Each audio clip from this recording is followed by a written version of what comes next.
This week's lecture, we'll be going over anaerobic conditioning and the different exercises to perform to increase an athlete's anaerobic capacity. The physiological adaptations from exercise are specific to the type of training program employed, which is why the foundation of creating a program for an athlete surrounds specificity. Not only is specificity important for resistance training, but it is also important to train the energy system that is predominantly recruited for their sport. We do not want to train a basketball player like a marathon runner, as they rely on two different energy systems for their sport. Anaerobic athletes such as football players, basketball players, hockey players, and track athletes must focus on developing the anaerobic energy system. This way they will be able to maximize their ability to perform high intensity activity with rapid recovery between each exercise bout. So as a strength and conditioning professional, you must understand the physiological demands that the athlete experiences during competition. When it comes to the physiological adaptations from an anaerobic program, there will be an increase in the transformation of type 2 fibers to a more glycolytic subtype. There will also be a significant increase in glycolytic enzymes such as phosphofructokinase, phosphorylase, and lactate dehydrogenase. In addition, there is often an increase in maximum blood lactate concentrations, reduced blood lactate concentrations during submaximal exercise, and improved buffering capacity. It is important to differentiate training programs that enhance anaerobic power development from conditioning programs that enhance anaerobic conditioning. Generally, anaerobic conditioning enhances anaerobic capacity, which is the athlete's ability to maintain high intensity exercise for a prolonged period of time, such as during some sort of competition.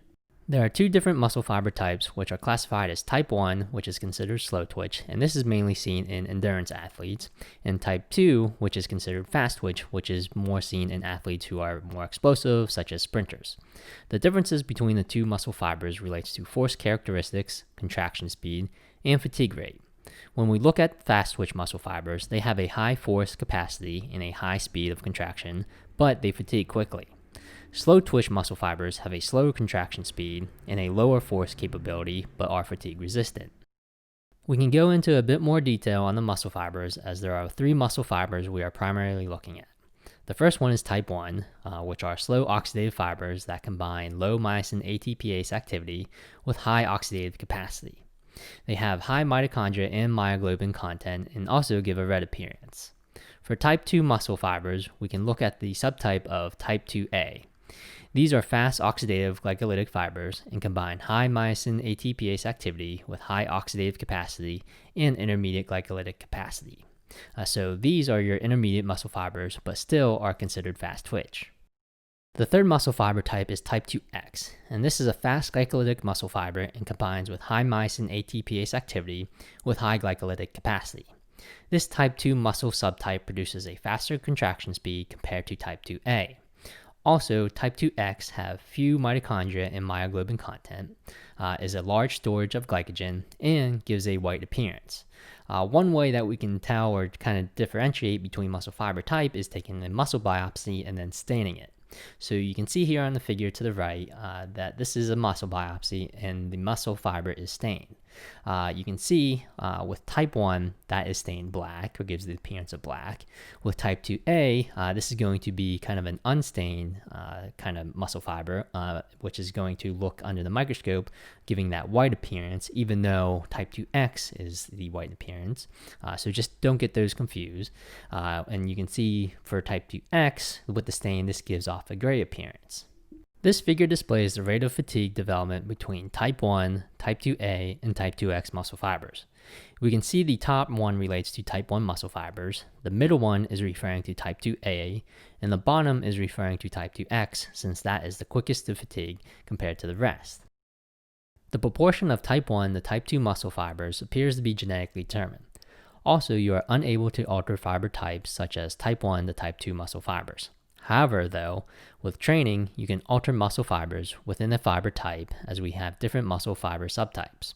So in some cases, we can become more glycolytic or oxidative, and this is all going to be depending on the training. When we refer to type 2X muscle fibers, these used to be called type 2B muscle fibers. One thing though is that even though they produce the highest force compared to type 2A, these are referred to as the couch potato muscle fibers.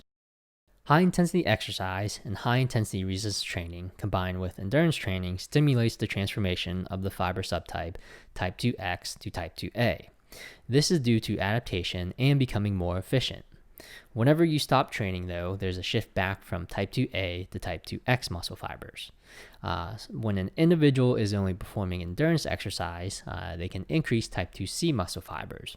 And these fibers are the most oxidative of the type 2 subtypes. Fiber subtype transformations appear to occur quite rapidly, and this is usually occurring within the first 2 weeks of a conditioning program. However, these may only be transient. So in this case, additional time will be needed to acquire to really determine the actual fiber type transformation. There are 3 energy systems that provide fuel for exercise. The ATP PCR system is primarily used in high intensity exercise, such as maximal effort exercises, and in short duration. And this is usually less than 30 seconds. This system occurs in the cytoplasm of the muscle cell. It is the fastest rate of ATP production, but is the shortest duration at which ATP can be produced. The glycolytic system is used to sustain high intensity throughout exercise and is the primary fuel source of exercise between 2 to 3 minutes. The glycolytic system occurs in the cytoplasm of the cell and has a moderate rate and duration of ATP production. The last system is the oxidative system or oxidative metabolism. This is the primary fuel source for exercise greater than 3 minutes. Also, the oxidative system occurs in the mitochondria of the cell. It is the slowest rate of ATP production, but has the longest duration at which ATP can be produced. So this energy system also includes the Krebs cycle and the electron transport chain. When we look at kind of the energy systems, the ATP PCR and the glycolytic energy system do not require oxygen and is referred as anaerobic, while the oxidative system requires oxygen and is referred to as aerobic. When it comes to the 3 energy systems, they are always active. However, though, the contribution of each system is dependent on the intensity of the exercise and the duration. Anaerobic sport athletes must use drills or exercises at the intensity of movement that stresses the appropriate energy system. So to stress the anaerobic energy system, high-intensity activity should be focused. We also need to consider the energy system used during competition. So for example, football consists of repeated high-intensity bouts that average around 5 seconds per play, with around 25 to 30 seconds of rest between each play. So the anaerobic conditioning program should include drills and recovery periods that mimic that seen in competition. There will be at times you may extend the duration of the sprints or drills in the training year to look further physiological adaptations. Conditioning programs that focus on specific energy systems cause adaptations that result in a more efficient utilization of energy from that particular system. And this can be seen through enzyme changes. So let's look at the ATP PCR system. Phosphocreatine is present in the sarcoplasm of muscle at about 3 times the concentration of ATP. The energy from the breakdown of phosphocreatine is used for regenerating ATP. To break down phosphocreatine, the enzyme creatine kinase is used.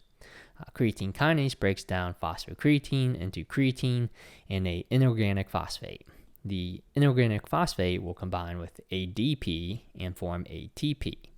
So the rate of phosphocreatine hydrolysis begins to decline after only a few seconds of maximal force generation, and this is why this is the very short-lived or fatigues the quickest. There is an additional pathway in which the body can rapidly regenerate ATP when ATP and phosphocreatine stores are depleted.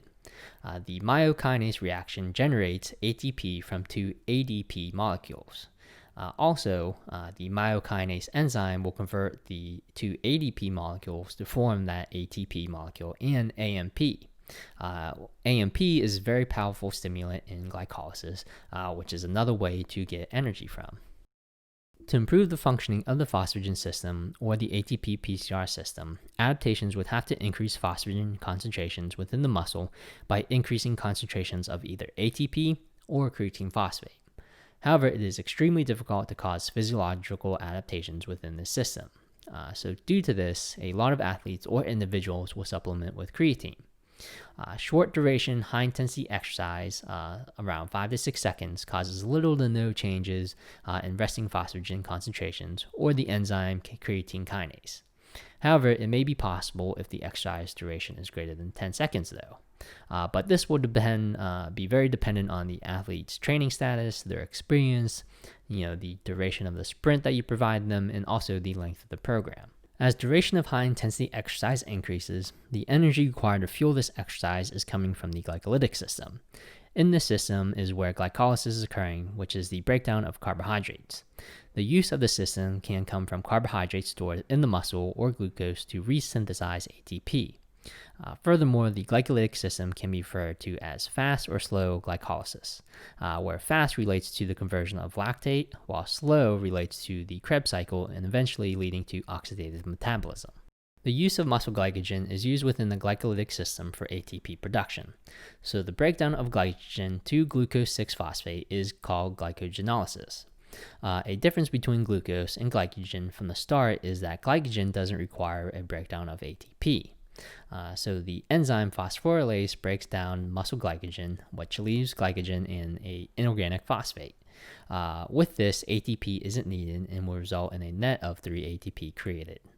If you have taken exercise physiology, or if you will take exercise physiology, you'll go into a little bit more detail on this process. But for this lecture, I just wanted to give a quick introduction to this process.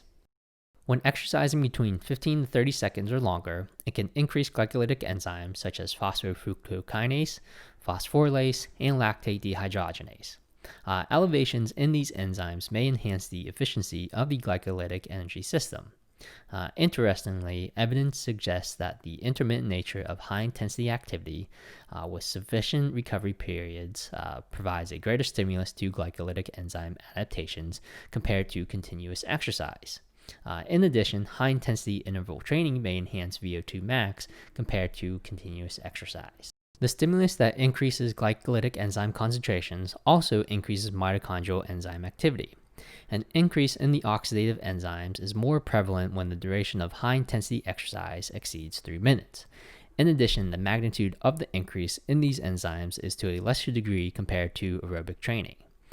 These changes enhance the efficiency of the mitochondria that may be responsible for slowing the use of muscle glycogen and reducing lactate production at a given intensity of exercise. This may be important for anaerobic athletes by preserving muscle glycogen and potentially limiting fatigue. The increase in these enzymes from anaerobic training programs may improve their aerobic capacity and also their exercise recovery. When an athlete is performing high-intensity exercise, it results in a lowering of muscle pH. The lowering of muscle pH contributes to muscle fatigue and that burning sensation you feel in the muscle due to acid buildup. So anaerobic training changes the ability of the muscle to tolerate high concentrations of metabolic acidosis. An adaptation to anaerobic conditioning is an improved buffering capacity, which allows the muscle to withstand high concentrations of muscle buildup. In the muscle, there are buffers such as bicarbonate and muscle phosphates, and these buffers help maintain the acid-base balance within the exercising muscle. This is why some individuals will supplement with sodium bicarbonate. The improved buffering capacity can play an important role in delaying fatigue and also increasing tolerance. An appropriate conditioning program should be based on a needs analysis of the athlete and their specific sport demands. The primary movement patterns, duration of these movements, the number of movements, and the work-to-rest ratio are all critical variables that must be identified to prescribe the appropriate exercises for that athlete. So when developing the anaerobic conditioning program, you must consider that each sport may be different in the exercises that you select and the differences within the sport based on position. So for example, there will be differences between linemen versus wide receivers and the exercises that you select. So by understanding the demands of the sport, a greater specificity in the types of exercises and in the work-to-rest ratio can be employed to maximize the effectiveness of the training program. The start of an anaerobic conditioning program is complex, but can use the concepts of periodization and program implementation. By understanding the time course of physiological adaptations through training, you can calculate the time needed to begin preparing athletes to reach peak anaerobic conditioning. One thing though is that you need to consider what the athlete has been doing in the off-season. So collecting this information will help determine the onset of training, the proper intensity and volume of training, and the manipulation of work-to-rest ratios. When it comes to anaerobic conditioning and team sports, matching the work and rest intervals of the sport is an important consideration in maximizing the effectiveness of an anaerobic conditioning program. Furthermore, after the athlete becomes more conditioned, reducing the work-to-rest ratio can improve the recovery time between bouts of high-intensity activity, such as seen in basketball players. Something to also consider is if the sport can be played in the off season. So, for instance, basketball players can play pickup games while football players can't play the sport in the off season. Overall, it is important to create an anaerobic conditioning program that will closely mimic the activity during competition. The development of a conditioning program for team sports are different compared to athletes participating in an individual event, as athletes in team sports perform various types of movements at varying intensities. Sprinters are often required to run a single sprint at maximum ability during a competition. One thing though is that sprinters may participate in other racing events or be required to perform a race or two for that day for qualifications. Even though sprinters may perform multiple races or bouts for the day, they are still required to run at maximum ability. So a sprinter's program will focus on developing power, improving running technique and speed, and also increasing speed endurance. When we think of speed endurance, this is reaching peak running velocity as quickly as possible and maintaining that velocity during the length of the sprint. So the goal for anaerobic conditioning for a sprinter is to focus on maximizing the quality of each sprint and not improving recovery rate as you would for a basketball player or other team sport athlete. There are a number of exercises that can be used as part of a conditioning program, and these drills can be described as enhancing speed endurance, something that we just went over. Traditionally, these exercises that I'll be talking about were used to enhance or maintain speed during long-duration sprinting events. Moreover, these drills have also been described as metabolic conditioning. One thing though is that even though hockey players and speed skaters would benefit from performing these drills on ice, they still see adaptations and carryover from dry land training. When it comes to swimmers though, they should focus on anaerobic conditioning in the water. Probably the most popular form of drill for developing anaerobic capacity is interval sprints. This drill can be performed on a 400-meter track or any measured area. But if you're using a track, you can have the athlete sprint the straightaways and jog or walk the turns. Depending on the training status and conditioning, the number of intervals may be 1 or 2 laps and then progressively increase. So for instance, beginners may need to start out at 1 or 2 laps initially, and then from there they can progressively increase the number of laps. Also, if you have an athlete who wasn't able to perform any conditioning while being injured, they will also need to start out slowly, performing the 1 or 2 laps, and then from there they can progressively increase. A thing with interval sprints is that the distance you select can vary and doesn't always have to be an arbitrary distance such as the 100 meters like the straightaways on the track. Fartlek training utilizes alternate running speeds such as fast and slow speeds, where the slow speed is mainly a jog. An athlete can perform fartlek training on a hilly terrain, or they can also perform it on a track. So the length of the sprint can be altered between short and long distances during this type of training. When it comes to the work-to-rest ratio between the two different distances, the same work-to-rest ratio can be utilized. Fartlek training is different compared to interval sprints in that the fartlek sprints are of varying lengths while the interval sprints are consistent. Repetition sprints is a drill where the athlete performs maximum sprints for a given distance, which can be short or long. After a passive rest, the athlete will repeat that sprint. So the number of repetitions and the work-to-rest ratio will depend on the athlete's conditioning level. Repetition sprints from flying starts is similar to repetition sprints, but the only difference is that the athlete has a running start over 20 meters to accelerate before maximal sprinting. A repetitive relay drill is where there is a group of athletes who form a relay team. As you can see on the figure, athlete A sprints to and tags athlete B. Athlete B sprints to athlete C, and athlete C will sprint to athlete D. So this process continues for the length of the track or some sort of desired length that you prescribe. The athletes will remain in the position of the person that they just replaced, and the cycle is repeated. You can make this kind of a fun and competitive drill with multiple groups of athletes. Again, the number of repetitions will depend on the athlete's conditioning level, while the work-to-rest ratio is controlled by the number of members of the relay team. Rolling sprints is a drill performed with at least 4 athletes. These athletes are jogging or running slowly in a line around the track. On the signal, the last athlete sprints to the front of the line. The next signal, the athlete now in the last position sprints to the front. And this cycle can continue for a certain time or distance. A way to increase the intensity of this drill is to reduce the time between signals or add more runners to the group. So, in summary, adaptations to anaerobic training programs include transformations of muscle fiber subtype, metabolic adaptations to enzymes, and buffering capacity. Although the number of type 1 and type 2 muscle fibers does not change through training, fibers within each category can change to a different subtype that is more aerobic or anaerobic depending on the training stimulus. Also, most metabolic adaptations to training affect the glycolytic energy system, which provides energy for intense activity lasting less than 3 minutes. In team sports such as football, basketball, hockey, or soccer, athletes perform repeated bouts of high intensity activity with limited rest periods between each bout. So, conditioning should be focused on preparing the athletes for the sport specific demands. In contrast, sprinters focus more on speed endurance in order to experience minimal fatigue toward the latter stages of the sprint. Also, one of the primary differences between the training programs of these athletes is that sprinters are interested in the quality of each individual sprint, while basketball players and football players are primarily focused on the ability to maintain the quantity of high intensity activity common to their sport. And lastly, anaerobic conditioning exercises utilize varying intervals of intense effort and rest. The interval should be determined by the conditioning level of the athlete and by the work to rest ratios observed in the sport.